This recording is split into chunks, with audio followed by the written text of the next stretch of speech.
Dans ce chapitre, nous allons aborder la Seconde Guerre mondiale en tant que guerre d'anéantissement qui touche à la fois les civils et les militaires et qui est une guerre inédite par sa violence, par la volonté exprimée de tous les adversaires d'exterminer leur ennemi jusqu'au dernier.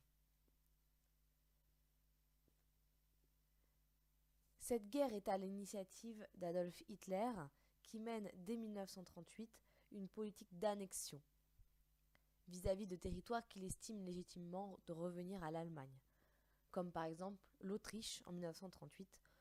On a appelé cela l'Anschluss.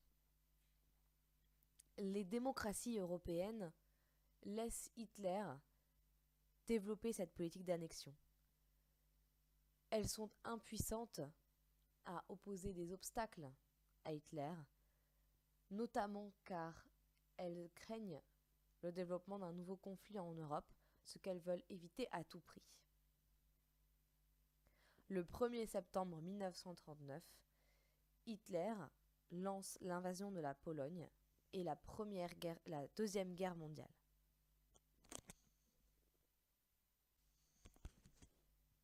La Deuxième Guerre mondiale est issue d'un affrontement idéologique.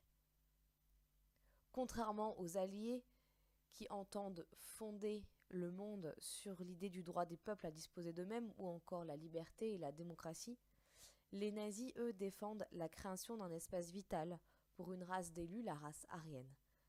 Cet espace vital, le Lebensraum, les nazis doivent le conquérir sur les autres nations, anéantir les ennemis qui s'opposeraient à cette conquête et purifier la société pour que les Aryens puissent être la race la plus forte de toutes.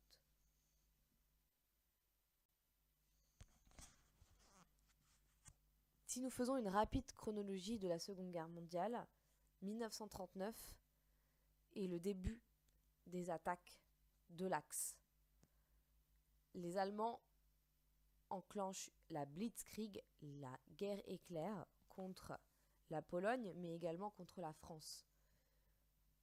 On ne s'attendait pas à une telle force de l'armée allemande qui a su développer de nouvelles armes et qui a su mettre en application de nouvelles tactiques et prendre par surprise leurs adversaires. C'est le cas en France, car les Français étaient persuadés d'être protégés par la ligne Maginot et étaient persuadés que les Allemands ne pourraient pas la contourner en passant par la forêt des Ardennes. Mais les Allemands, avec le développement des chars, surprennent totalement les officiers français et entraînent la débâcle de l'armée française et sa défaite. Pour ce qui est du Pacifique, les États-Unis ne s'engagent pas dans la guerre avant 1941. Ils continuent leur rôle de fournisseurs d'armes pour leurs alliés. Mais les Japonais, le 7 décembre 1941, lancent une attaque contre les États-Unis à Pearl Harbor, à Hawaï. Cela entraîne l'entrée en guerre des Américains qui vont à la fois combattre dans le Pacifique, puis plus tard en Europe. Jusqu'en 1942, les forces de l'Axe sont les plus puissantes. Ce sont celles qui remportent le plus de batailles. On retrouve dans les forces de l'Axe le Japon, l'Italie et l'Allemagne. À partir de 1942, cette tendance s'inverse. Les Allemands concèdent leur première défaite à Stalingrad contre l'ancien allié russe. En effet, jusqu'en 1941, les Russes étaient alliés aux Allemands par le pacte de non-agression, signé avant la guerre. Ce pacte garantissait à Staline une partie de la Pologne promise par Hitler. En 1941, Hitler se retourne contre ses alliés car il considère les Russes comme des sous-hommes et il refuse l'idée d'être allié avec eux plus longtemps. La défaite de Stalingrad est le premier épisode de la contre-offensive soviétique qui va repousser les Allemands au-delà de l'URSS. Les Japonais dans le Pacifique connaissent également leur premier revers. Progressivement, les forces de l'Axe reculent jusqu'au débarquement en Normandie en 1944, le 6 juin. Le 8 mai 1945, l'armistice est signé en Europe. Il est suivi en août 1945 par la signature de l'armistice dans le Pacifique.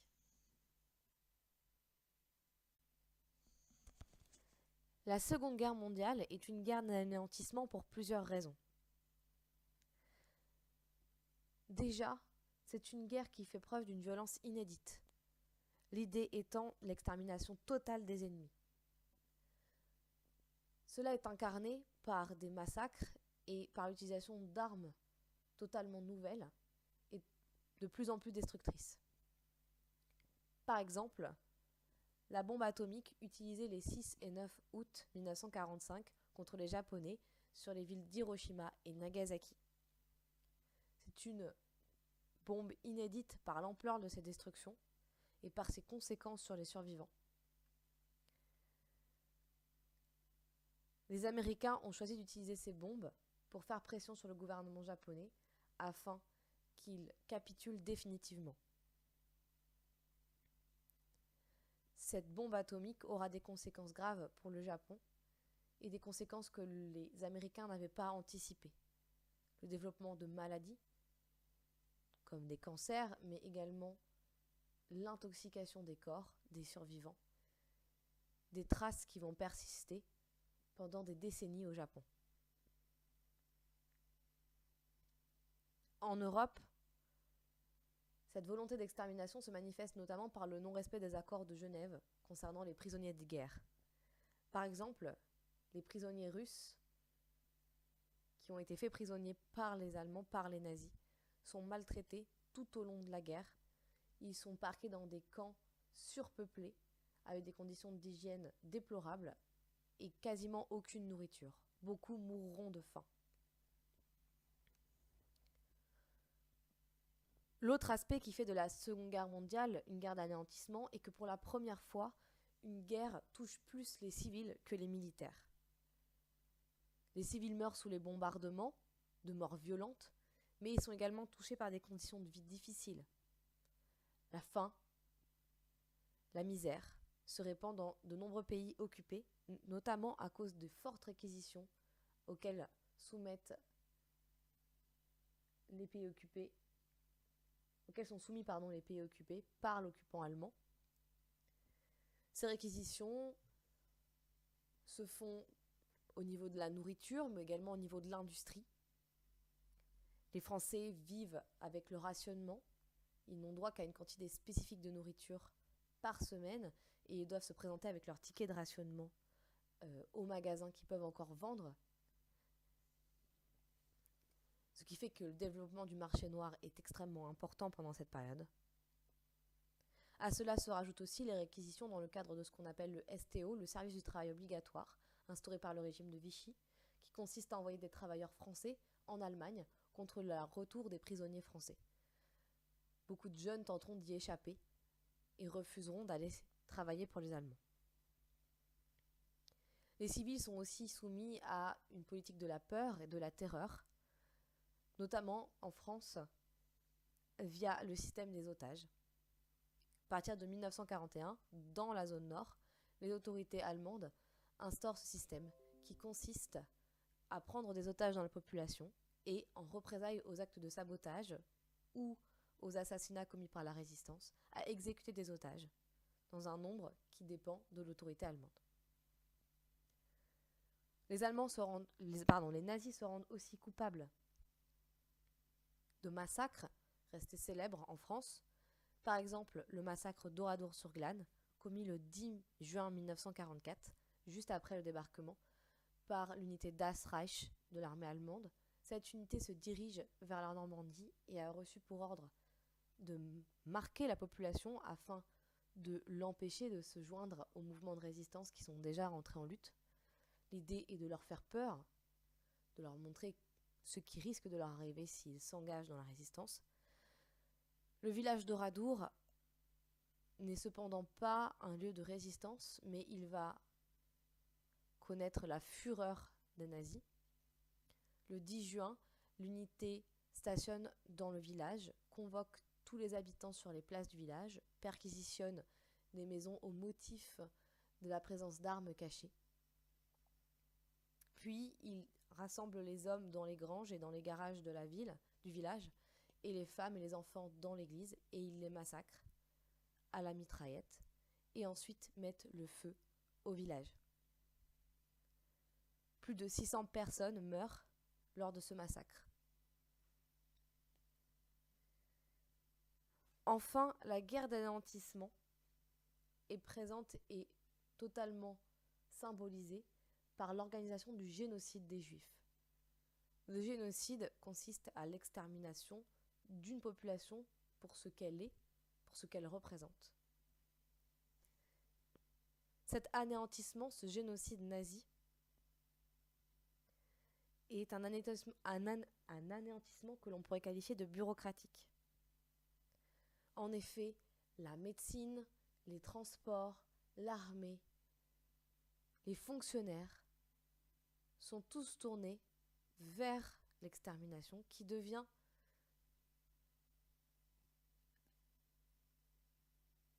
quelque chose de totalement bureaucratique, de totalement organisé, de totalement rationalisé. C'est une machine qui s'enclenche. Au départ de cette politique de purification de la société des nazis, on entendait simplement déplacer les juifs. Les déplacer dans des zones de la planète où ils seraient éloignés du Lebensraum allemand. Cette politique, notamment, passe par l'isolement des populations juives dans chaque ville, dans chaque village, et notamment, par exemple, en Pologne, avec la création des ghettos dans les principales villes polonaises, comme ici à Varsovie. Les juifs sont isolés dans des quartiers de la ville spécifiques qu'on a murés pour les isoler des autres habitants de la ville. Ces populations vivent dans des conditions extrêmement difficiles et beaucoup meurent des privations engendrées par cet isolement. Progressivement, l'idée d'extermination se développe. Elle prend racine dans les premières exterminations au fil des conquêtes allemandes vers l'Est. On appellera cela la Shoah par balle. Un exemple frappant est le massacre commis en 1941 à Babi Yar, près de la ville de Kiev, en Ukraine, où plus de 33 000 juifs seront exécutés sur 2 jours et enterrés dans des fosses communes. Cette Shoah par balle va bientôt laisser la place à une solution beaucoup plus bureaucratique et beaucoup plus infernale, la solution finale. Cette politique, la solution finale, est adoptée lors de la conférence de Wannsee en 1942, notamment parce que les nazis ne conquièrent plus aucun territoire à l'Est et ils envisagent une autre manière de se débarrasser entre guillemets, des parasites de la société. Les camps d'extermination sont donc créés et ils rejoignent les camps de concentration qui existent déjà. Les camps d'extermination ont pour unique but l'assassinat des juifs qui sont déportés dans ces camps. On les assassine via la chambre à gaz, qui est un processus qui a été développé tout au long de la guerre, puisque l'idée est d'éviter aux bourreaux de ressentir trop le poids des exécutions qu'ils commettent. Commettre des exécutions par balle commence à peser sur les esprits de certains hommes. Donc pour leur éviter ce poids, on essaie de développer une solution qui ne nécessite pas forcément leur intervention, puisqu'il suffit d'enfermer les gens dans la chambre à gaz et de fermer hermétiquement cette chambre pour tuer des milliers de personnes en quelques jours. Cette solution est plus rapide, plus efficace et elle traumatise moins les hommes. À cela se rajoutent les camps de concentration. Les camps de concentration ont pour but une élimination, mais cette fois plus progressive, des hommes qui y sont déportés, des hommes et des femmes qui y sont déportés. L'extermination se fait par le travail, se fait par les conditions de vie déplorables et se fait par l'avilissement et la suppression totale de la dignité des êtres humains, la déshumanisation totale de ces êtres humains qui meurent d'épuisement, de faim, de froid, de mauvais traitements.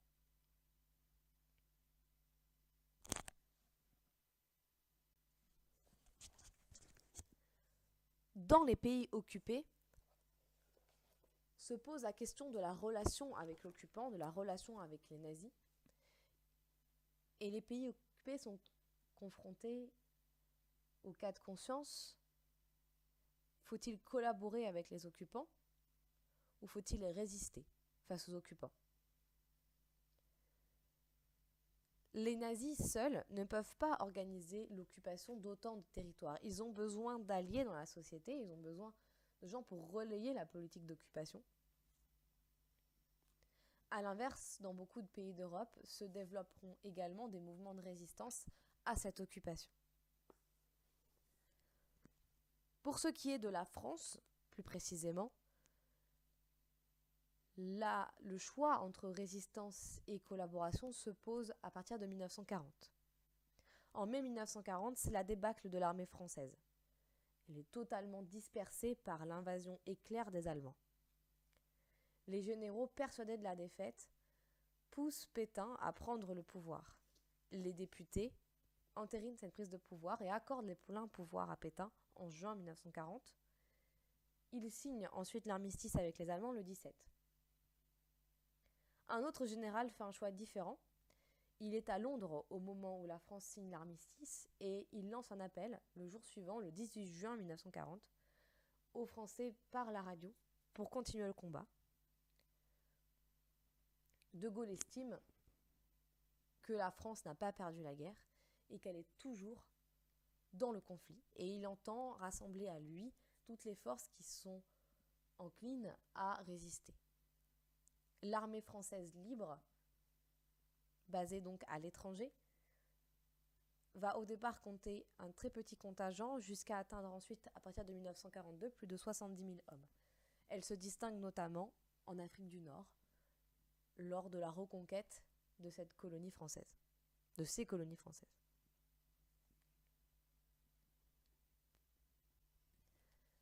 Pétain a donc fait le choix de la collaboration. Il institue l'État français et il gouverne la France à partir de Vichy. Et donc cet État prendra le nom de régime de Vichy. Vichy est la capitale de la France dite libre, qui est située au sud d'une ligne de démarcation, tandis qu'au nord, la France est totalement occupée et soumise à l'autorité des Allemands. Pétain et son gouvernement développent une toute nouvelle idéologie, une idéologie qui portera le nom de Révolution nationale, l'idée étant de régénérer la société française, mais également d'en chasser les mauvais Français, considérés comme des responsables de la guerre. Pétain est aussi profondément anti-républicain, il accuse la République d'être aussi la cause de la guerre. Il rejette également la laïcité et il affirme défendre des valeurs très conservatrices, incarnées par le slogan « Travail, famille, patrie ». Autour de sa personne, comme d'autres dictateurs avant lui, se développe l'idée d'un culte de la personnalité. Ce culte de la personnalité est fondé notamment sur la gloire qu'il tire de ses exploits pendant la Première Guerre mondiale. Beaucoup de Français ont confiance en Pétain et il court même une légende à son propos. Cette légende voudrait qu'il soit à la fois l'épée et le bouclier de la France. Le bouclier dans le sens où il accepte la collaboration allemande tout en secret développant une espèce de contre-attaque. Cette idée est largement répandue dans la population. On s'imagine donc que Pétain joue un double jeu, mais elle s'avérera plus tard totalement fausse. Contre ce régime de Vichy s'organise une résistance. Une résistance depuis Londres, on l'a vu, incarnée par le général de Gaulle, mais aussi en France. Au début, les mouvements de résistance se lancent la plupart du temps dans l'élaboration de tracts qu'ils distribuent clandestinement dans les boîtes aux lettres ou dans l'élaboration de journaux clandestins, là aussi distribués clandestinement dans les boîtes aux lettres. Ils se distinguent aussi par quelques sabotages. La résistance armée se développe bien plus tard, en 1941-42, notamment avec l'apparition de plus en plus de ce qu'on va appeler les maquis.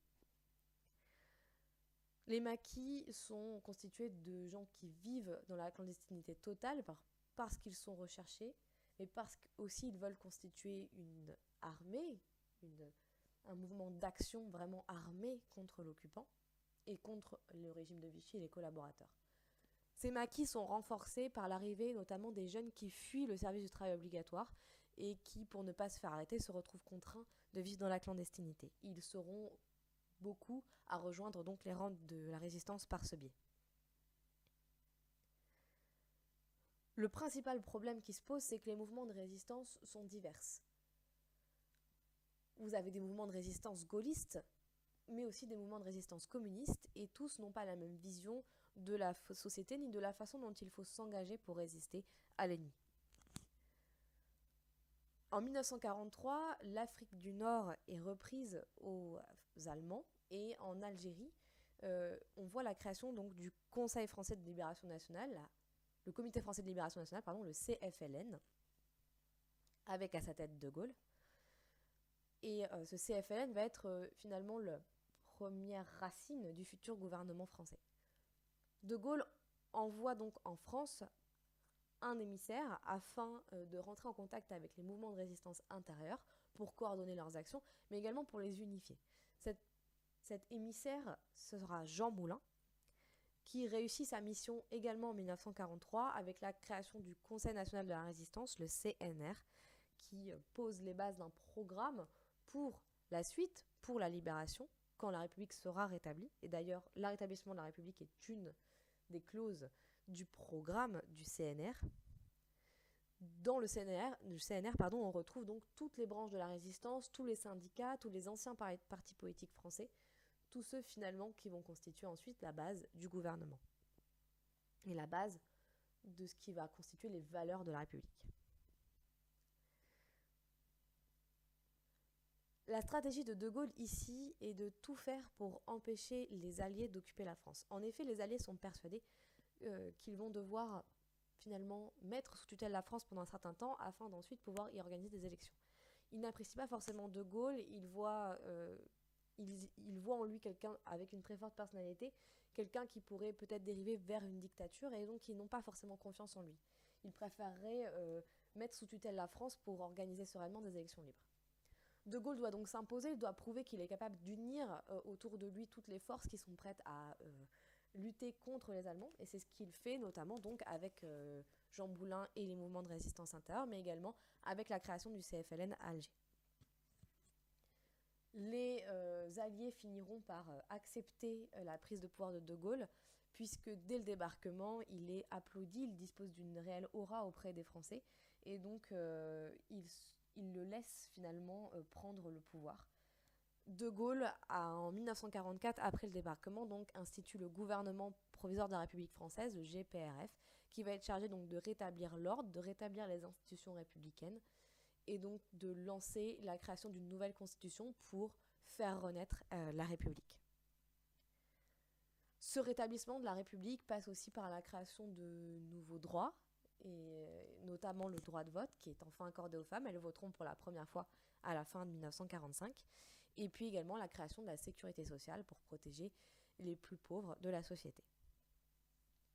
En octobre 1946, la France s'est enfin dotée d'une nouvelle constitution et c'est la naissance de la 4e République.